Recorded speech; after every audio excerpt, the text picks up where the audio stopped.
Friends, ఇప్పుడే అందిన వార్త. పట్టుబడ్డ 66 కేజీల బంగారం, టాప్ మంత్రి అరెస్ట్. ఈ విషయాలన్నీ తెలుసుకునే ముందు వీడియోని పూర్తిగా చూడండి, అప్పుడే మీకు పూర్తిగా అర్థమవుతుంది. అదేవిధంగా చాలామంది సబ్స్క్రైబ్ చేసుకోకుండా వీడియోని చూస్తున్నారు, దయచేసి సబ్స్క్రైబ్ చేసుకోండి. సబ్స్క్రైబ్ చేసుకోవడం వల్ల నేను చేసే ప్రతి వీడియో అప్డేట్ మీకు ముందుగానే నోటిఫికేషన్ రూపంలో వస్తుంది. అదేవిధంగా లైక్ చేయడం మర్చిపోతున్నారు, దయచేసి లైక్ చేయండి. లైక్ చేయడం వల్ల ఇటువంటి ఇంపార్టెంట్ ఇన్ఫర్మేషన్ చాలామందికి రీచ్ చేసిన వాళ్ళు అవుతాం. ఇక లేట్ చేయకుండా వీడియోలోకి వెళ్ళిపోదాం.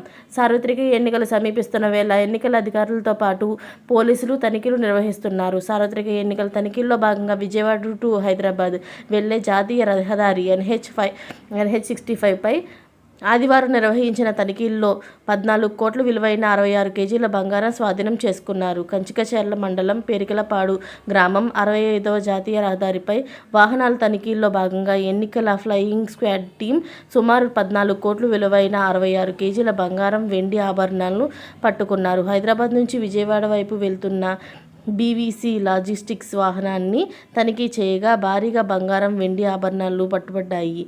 బీవీసీ లాజిస్టిక్ వాహనంలో విజయవాడలోని మలబార్, కళ్యాణ్, లలిత తదితర జ్యువెలరీ దుకాణాలకు అందజేసేందుకు వెళ్తున్నట్లు సమాచారం. ఇన్కమ్ ట్యాక్స్, జీఎస్టీ అధికారులు సంఘటనా స్థలానికి చేరుకున్నారు, దర్యాప్తు చేపట్టారు. అయితే పట్టుబడ్డ ఆభరణాలన్నిటికీ అన్ని రకాల బిల్లులు ఉండడం విశేషం.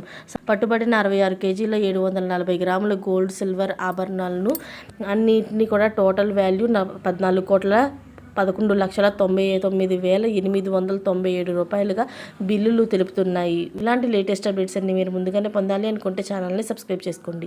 అలాగే పక్కనే ఉన్న గంట సింబల్ని క్లిక్ చేయడం మర్చిపోకండి. Thanks for watching friends.